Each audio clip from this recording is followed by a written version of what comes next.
ആതിര, CPM-ന് എല്ലാ കാലത്തും ഒരു വലിയ വെല്ലുവിളിയാണ് ഈ പറഞ്ഞ എം മണി. മണി നടത്തിയ എല്ലാ പ്രസ്താവനകളും എല്ലാ കാലത്തും CPM-നെ പ്രതിരോധത്തിലാക്കിയിട്ടുണ്ട്. കൃത്യമായി തെരഞ്ഞെടുപ്പ് വേളകളിലും നിർണായക ഘട്ടങ്ങളിലും അദ്ദേഹം അത് നടത്തിയിട്ടുമുണ്ട്. കഴിഞ്ഞ ദിവസമാണ് ഒരു രാജേന്ദ്രൻ എന്ന് പറഞ്ഞ ഒരു വ്യക്തി CPM വിട്ട് BJP-യിലേക്ക് പോകുന്നു. അദ്ദേഹത്തെ തീർത്ത് കളയണമെന്ന് ആംഗ്യം കാണിക്കുന്ന ഒരു പ്രസംഗമൊക്കെ നമ്മൾ കണ്ടു. നാട്ടുഭാഷ, നാടൻ ഭാഷ എന്നുള്ള ന്യായീകരണങ്ങളൊന്നും ഇതുവരെ വന്നിട്ടില്ല.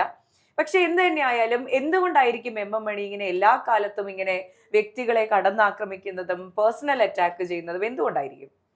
ഒന്നാമത്തെ കാര്യം, മണിയാശാൻ മാത്രമേ ഉള്ളൂ ഒരു സത്യസന്ധനെന്ന് നമുക്ക് എടുത്തു പറയേണ്ടി വരും. ബാക്കി എല്ലാവരും ഇതൊക്കെ ചെയ്ത് കാണിച്ചുള്ള പരിചയം മാത്രമേ ഉള്ളൂ. പക്ഷെ മണിയാശാൻ ഞങ്ങളുടെ പാർട്ടി ഇതാണ്, ഞങ്ങൾക്ക് ഇതാണ് ശീലം, നീ ഞങ്ങളുടെ പാർട്ടി വിട്ടു പോയി കഴിഞ്ഞാൽ അതിനുള്ള എന്താണെന്നുള്ളത് നമുക്ക് അറിയാൻ പറ്റും. കാരണം പാർട്ടിയിൽ ഇരുന്നൊരു തോന്നിവാസം കാണിച്ചു കഴിഞ്ഞാൽ പാർട്ടി എന്താണ് നടപടി എടുക്കുന്നതെന്ന് നമുക്ക് അറിയാൻ പറ്റും. ഒന്നുകിൽ ശാസിക്കുകയായിരിക്കും, അല്ലെങ്കിൽ കുറച്ച് നാൾ സസ്പെൻഡ് ചെയ്യും, കൂടി പോയി കഴിഞ്ഞാൽ പാർട്ടി പുറത്താക്കും. പാർട്ടിയിൽ ഇരുന്ന് ചെയ്താലുള്ള നടപടികളാണിത്. പാർട്ടി വിട്ട് മറ്റൊരു പാർട്ടിയിലേക്ക് പോയ ആൾക്കെതിരെ എന്ത് തരം നടപടിയാണ് എടുക്കാൻ പോകുന്നത് എന്നുള്ളത് മണിയാശൻ തന്റെ നാട്ടുഭാഷയിൽ തന്നെയാണ് പറഞ്ഞിരിക്കുന്നത്. കൊലവിളി എന്നൊക്കെ പറയേണ്ടി വരും. പക്ഷെ രാജേന്ദ്രൻ ഇതേ പാർട്ടിയിൽ തന്നെ, അല്ലെങ്കിൽ ഇടുക്കിയിലുള്ള ഇതേ പാർട്ടി, ഇയാളെ കുറെ വർഷങ്ങളായി കണ്ടിട്ടുള്ളത് കൊണ്ടായിരിക്കാം രാജേന്ദ്രൻ പറയുന്നത് തനിക്ക് ഈ കൊലവിളി ഒന്നും അത്ര പുതുമയായിട്ട് തോന്നുന്നില്ല. താൻ അതുകൊണ്ട് ഇങ്ങർക്കെതിരെ ഇനിയിപ്പോ ഈ അമ്മാവനെതിരെ ഇനിയിപ്പോ ഞാൻ കേസിനൊന്നും പോകുന്നില്ല.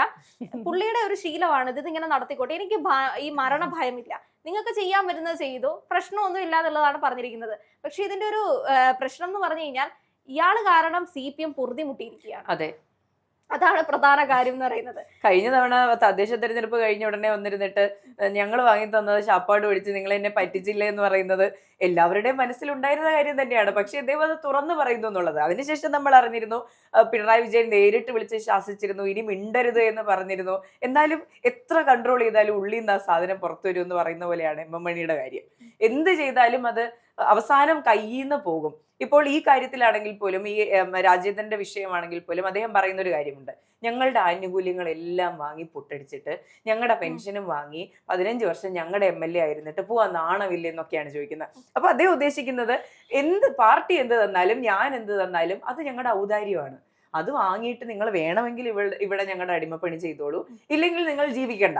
അത് രണ്ട് എക്സ്ട്രീമാണ്. ഒന്നിൽ നമ്മുടെ കൂടെ ഇങ്ങനെ നിൽക്കുക, അല്ലെങ്കിൽ മരിച്ചു കളയുക. അടിമ കമ്മികളെന്ന് എല്ലാവരും തമാശക്ക് വിളിക്കുന്ന ഒരു സാധനമാണ് അത്. പലപ്പോഴും ഈ ഗോവിന്ദൻ മാസ്റ്റർ ആണെങ്കിലും പിണറായി വിജയൻ ആണെങ്കിലും സഖാക്കന്മാരൊക്കെ അങ്ങനെയല്ല, ഞങ്ങളുടെ പ്രസ്ഥാനത്തിന്റെ യൂണിറ്റി ആണത്, അതൊരു അടിമത്തമല്ല എന്ന് ഉറക്കെ പറയുമ്പോഴും മണിയാശൻ വന്ന് പറയുകയാണ് ഞങ്ങളുടെ അടിമകളാണ് നിങ്ങൾ.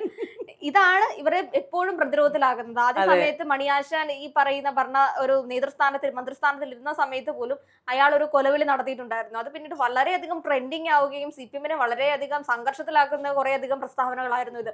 ഇതേ രീതിയിൽ നമ്മൾ കൊന്നു തള്ളിയ ആൾക്കാരെ പറ്റിയിട്ടൊക്കെ സ്മരിക്കുന്ന ഒരു വലിയ രീതിയിലുള്ള പ്രസംഗം ഇപ്പോഴും അത് ട്രോളായിട്ട് നിറഞ്ഞു നിൽക്കുന്ന ഒരു കാര്യമാണ്. അതാണ് മണിയാശാനെ ഒരു ട്രോൾ ആശാനാക്കി മാറ്റിയത്. അതിന്റെ അപ്പുറത്തേക്കും പുള്ളിയെ അന്ന് നല്ല രീതിയിൽ ഒരു ശാസനയായിരുന്നു കിട്ടിയിട്ടുണ്ടായിരുന്നത്. കാരണം ഇനിയിപ്പോ നിയമസഭയിൽ പോലും വാ തുറക്കരുതെന്ന രീതിയിലേക്ക് അത്തരത്തിലുള്ള അച്ചടക്ക നടപടിയായിരുന്നു പാർട്ടി സ്വീകരിച്ചിട്ടുണ്ടായിരുന്നത്. ഇപ്പൊ ഏതെങ്കിലും രീതിയിൽ നിയമസഭയിൽ എങ്ങനെയെങ്കിലും ജയിക്കാൻ, അല്ലെങ്കിൽ കച്ച കെട്ടി അങ്ങനെ കഷ്ടപ്പെടുന്ന CPM-നെയാണ് വീണ്ടും പ്രതിരോധത്തിലാക്കിയിരിക്കുന്നത്. അതെ, എന്ത് തൊട്ടാലും പ്രശ്നമാകുന്ന ഒരു തരത്തിലേക്കാണ് CPM പോയിരിക്കുന്നത്. ഇപ്പോൾ തദ്ദേശ തെരഞ്ഞെടുപ്പ് കഴിഞ്ഞു, മണി പ്രസ്താവന നടത്തുന്നു. അത് കഴിഞ്ഞ് പുനർജനി വിഷയവും കൊണ്ടുവന്ന VD സതീശനെ തിരിച്ചടി നൽകാമെന്നൊക്കെ വിചാരിച്ചു. പക്ഷെ അതും VD സതീശൻ ഒരു ബൂസ്റ്റ് ആയി അത് പോകുന്നു. എന്ത് തൊട്ടാലും പ്രശ്നമാണ്. ഇപ്പൊ വെള്ളാപ്പള്ളിയെ കൊണ്ടു നടന്നു. വെള്ളാപ്പള്ളി ഇപ്പോൾ BJP-യിലേക്ക് പോകുമോ എന്നുള്ള ആശങ്ക, ഈ പത്മാവത്സിന് ശേഷം BJP-യിലേക്ക് പോകുമോ, അതിനുള്ള ചരടുവലിയാണോ എന്നുള്ളൊരു ആശങ്ക. പിണറായി എന്ത് തൊട്ടാലും, അല്ലെങ്കിൽ CPM എന്ത് തൊട്ടാലും അത് വിനയാവുകയാണ്. വോട്ട് കിട്ടുമെന്ന് വിചാരിച്ചൊരു ചുവട് എടുത്തു വെക്കുന്നു, 10 വോട്ട് കുറയുന്ന ഒരു ചുവടുമായിട്ട് 10 സ്റ്റെപ്പ് പുറകിലേക്ക് പോകുന്ന ഒരു സാഹചര്യത്തിലേക്ക് പോകുന്നു. അത് ഈ മണിയെ പോലുള്ള ഈ പറയുന്നത് പോലെ, ആതിര നേരത്തെ പറഞ്ഞതുപോലെ, ഈ മുതിർന്ന നേതാക്കളെല്ലാം ഈ ഡിപ്ലോമാറ്റിക് ഭാഷയിൽ കേഡർ സംവിധാനം എന്ന് പറയുന്നെങ്കിൽ മണി നാട്ടുഭാഷയിൽ പറയും അടിമകളാണ്, നിങ്ങൾ ഞങ്ങളുടെ അടിമകളാണെന്ന് പറയും. അത് തന്നെയാണ് ഇപ്പോഴും നടക്കുന്നത്. കഴിഞ്ഞ ഈയിടയ്ക്കായിരുന്നു ഗോവിന്ദൻ മാസ്റ്ററിന്റെ സന്ദേശത്തിലെ ഈ നമ്മുടെ ഒരു എപ്പോഴും ഇവർക്ക് ട്രോള് കിട്ടുന്ന ഒരു കാര്യം ഉണ്ടല്ലോ, അതുമായിട്ട് ബന്ധപ്പെട്ട് പുള്ളി തന്നെ സംസാരിച്ചു. നിങ്ങൾ പലപ്പോഴും സന്ദേശവുമായി ബന്ധപ്പെട്ട് എന്നെ കളിയാക്കാറുണ്ട്, ഞാൻ ഈ പറയുന്ന ഭാഷയാണ് ഉപയോഗിക്കുന്നത്, ഞാൻ പറയുന്നതൊന്നും നിങ്ങൾക്ക് മനസ്സിലാവുന്നില്ല, നിങ്ങൾക്കാണ് മനസ്സിലാവാത്തത്, പൊതുജനങ്ങൾക്ക് ഞാൻ പറയുന്നത് മനസ്സിലാവുന്നുണ്ട്, നിങ്ങൾ പറയുന്നതിനെ ട്രാൻസ്ലേറ്റ് ചെയ്യുകയാണ് മണിയാശാൻ ചെയ്തതെന്ന് നമുക്ക് പറയേണ്ടി വരും. പുള്ളി ഏത് രീതിയിലാണ് ഇനി പിടിച്ചു കെട്ടാൻ സാധിക്കുന്നത് നമുക്ക് പറയാൻ പറ്റില്ല. ഏതെങ്കിലുമൊക്കെ രീതിയിൽ ഒതുങ്ങിയിരുന്നാലോ എനിക്ക് തോന്നുന്നു മണിയാശാൻ തൊടാത്തൊരു കാര്യം എന്ന് പറയുന്നത് സ്വർണ്ണക്കൊള്ളയായിരിക്കും. അതിനെ പറ്റിയിട്ട് അയാളോട് എന്തെങ്കിലും 2 വാക്ക് ചോദിച്ചു കഴിഞ്ഞാൽ കൃത്യമായി ഈ മന്ത്രിസഭയിൽ ഇരിക്കുന്ന ആരൊക്കെ പേരുണ്ടോ അതൊക്കെ എനിക്ക് തോന്നുന്നു പുള്ളി ക്രെഡിറ്റ് ആയിട്ടാണ് പറയുന്നത്. ഞങ്ങൾ കണ്ടിട്ടുണ്ട്, കടകംപള്ളിയായിരുന്നു അന്ന് സ്വർണം കൊണ്ട് പോയത്, പിണറായി വിജയൻ അറിഞ്ഞിട്ടുണ്ട്, നിനക്കൊക്കെ എന്നാ ചെയ്യാൻ പറ്റും, ഇങ്ങനെ നാട്ടുഭാഷയിൽ തന്നെ ഉത്തരം തന്നേനെ. ശബരിമല കൊള്ള അദ്ദേഹം തൊട്ടിട്ടില്ല ഇതുവരെ. തൊട്ടിട്ടുണ്ടായിരുന്നു കർശന നിർദ്ദേശം ലഭിച്ചിട്ടുണ്ടാവും, വാ തുറന്ന് സ്വർണം എന്ന് പോലും പറയരുത്, പറഞ്ഞ ഉറപ്പായിട്ട് വീട്ടിന്റെ മുറ്റത്ത് ഒരു ഇന്നോവ കൊണ്ട് നിർത്തുന്ന കർശന നിർദ്ദേശം കൊടുത്തിട്ടുണ്ടാവും. ഇല്ലെങ്കിൽ ഈ പറയുന്ന വിടുവായുത്തങ്ങളെല്ലാം പറയുന്ന മണിയാശാന്റെ വായിൽ എപ്പോഴെങ്കിലും ചിന്തിക്കില്ലേ സ്വർണ്ണ കൊള്ളയെ പറ്റി ഒരു അക്ഷരം മിണ്ടണമെന്ന്? എന്നാലും ഒന്നും വേണ്ടിയിട്ടില്ല. അത് നല്ല വിരട്ടൽ എവിടെയോ ലഭിച്ചിട്ടുണ്ട് എന്നതിന്റെ സൂചന തന്നെയാണ്.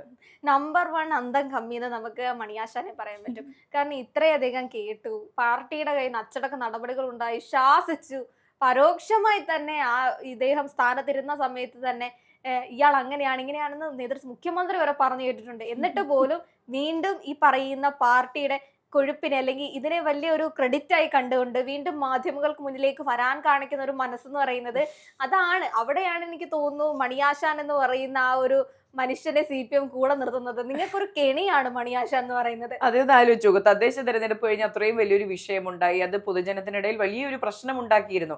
അപ്പോൾ നമ്മളെല്ലാം കരുതിയിരുന്നു നിയമസഭാ തെരഞ്ഞെടുപ്പിന് മുന്നോടിയായെങ്കിലും അദ്ദേഹം വായടച്ചിരിക്കും, പിണറായിയെ പേടിച്ചിട്ട് അല്ലെങ്കിൽ വോട്ട് പോകുമെന്ന് പേടിച്ചിട്ട് മിണ്ടാതിരിക്കുമെന്ന് നമ്മൾ വിചാരിച്ചു. പക്ഷെ അപ്പോൾ പോലും അദ്ദേഹത്തിന് അത് കൺട്രോൾ ചെയ്യാൻ പറ്റുന്നില്ല എന്നുള്ളതാണ്. ഒന്ന് ആലോചിച്ച് നോക്കൂ, ഒരു വധഭീഷണി മുഴക്കി എന്നുള്ളൊരു കാര്യം, അല്ലെങ്കിൽ ഇദ്ദേഹം പറയുന്ന ഗുരുതരമായ ഇത്തരം കാര്യങ്ങളുണ്ടല്ലോ, ഇത് നമ്മൾ തമാശ രൂപേണ പറയേണ്ടി വരുന്ന നമ്മുടെ ഗതികേടുണ്ടല്ലോ, അത് അദ്ദേഹം തന്നെ വരുത്തി വെച്ചതാണ്. ഇത് പറഞ്ഞ് അദ്ദേഹം പറയുന്നത് എല്ലാം വിടുവായിത്തമാണ് എന്നൊരു നിലയിലേക്ക് അദ്ദേഹം തന്നെയാണ് ഇതിനെ കൊണ്ട് ചിലപ്പോൾ ഒരു ഭീഷണി ആയിരിക്കാം മേഘേ. കാരണം ഇനി നിയമസഭയാണ് വരുന്നത്, ഒരുപാട് ആൾക്കാർ പാർട്ടി മാറുന്നുണ്ട്. ഇനി ആരെങ്കിലും CPM ൽ നിന്ന് രാജേന്ദ്രനെ പോലെ മാറി കഴിഞ്ഞാൽ ഞങ്ങൾ നിങ്ങളെയൊക്കെ കൊല്ലും, ആ രീതിയിലുള്ളൊരു രാജേന്ദ്രനുള്ള ഭീഷണി ആയിരിക്കത്തില്ല, ഇനി ചാടാൻ പോകുന്നവർക്കുള്ള ഒരു ഭീഷണി ആയിരിക്കും മണിയാശാൻ നടത്തുന്നത്. ബാക്കിയുള്ള സഖാക്കന്മാരൊക്കെ ഈ ഒളിഞ്ഞിരുന്ന അല്ലെങ്കിൽ ആ രീതിയിലാണ് ഇത്തരം ഭീഷണികൾ മുഴക്കുന്നതെങ്കിൽ ഇയാൾ പച്ചയ്ക്ക് വിളിക്കുന്നു, ഇനി എന്റെ പാർട്ടി വിട്ടു പോയി കഴിഞ്ഞാൽ അടിമകളാണെന്നൊന്നും നോക്കൂല, കൊന്നുകളയത്തേ ഉള്ളൂ, അത് ഞങ്ങളുടെ ചരിത്രമാണ്. അതെ, പക്ഷെ ഇത് തമാശയല്ല, അദ്ദേഹം അത് ചെയ്തിട്ടുണ്ട് എന്നുള്ളതാണ്. അത് ചെയ്യാൻ സാധ്യതയുണ്ട് നമുക്ക് ഒരിക്കലും പറയാൻ പറ്റില്ല. ഇപ്പോൾ അക്രമ രാഷ്ട്രീയത്തിനെതിരാണെന്ന് പറയുന്നെങ്കിൽ പോലും അക്രമ രാഷ്ട്രീയം ഉണ്ടായിരുന്ന ഒരു ഉള്ള പാർട്ടി തന്നെയാണത്. രക്തസാക്ഷികളെ ഉണ്ടാക്കാനും മടിക്കാത്ത പാർട്ടിയാണ്. അപ്പോൾ ഈ പറയുന്ന പോലെ നമ്മൾ തമാശയായിട്ടാണ് പറയുന്നതെങ്കിൽ പോലും ഇതിനൊരു സത്യമുണ്ട്, ഇതിനൊരു വസ്തുതയുണ്ട്. ഇത് ഭയക്കുന്ന മനുഷ്യരും ഉണ്ടാകും. പ്രത്യേകിച്ച് പാർട്ടി ഗ്രാമങ്ങളിലൊക്കെ ഇത്തരം ഞാൻ എന്റെ പാർട്ടിക്കെതിരെ സംസാരിച്ച അല്ലെങ്കിൽ പാർട്ടിയിൽ നിന്ന് പുറത്തേക്ക് പോയാൽ എന്നെ അപായപ്പെടുത്തുമെന്ന് ഭയന്ന് ഇപ്പോഴും പാർട്ടിയിലുള്ള ഒരുപാട് മനുഷ്യരുണ്ടാവും. തീർച്ചയായും ഇതിപ്പോ എന്തായാലും റെക്കോർഡിക്കലായിട്ടൊരു സാധനമാണ്. പരോക്ഷമായി ഒരാൾക്കെതിരെ വധഭീഷണി മുഴക്കിയിരിക്കുകയാണ്. രാജേന്ദ്രൻ കേസ് എടുത്തില്ലെങ്കിലും മനുഷ്യാവകാശ കമ്മീഷനെങ്കിലും മണിയാശാനെതിരെ കേസ് എടുക്കുമെന്ന് പ്രതീക്ഷിക്കുന്നത്. ഏറ്റവും കൂടുതൽ സന്തോഷിക്കാൻ പോകുന്നത് ചിലപ്പോൾ CPM ആയിരിക്കും. അങ്ങനെയെങ്കിലും അടങ്ങിയിരിക്കുമല്ലോ.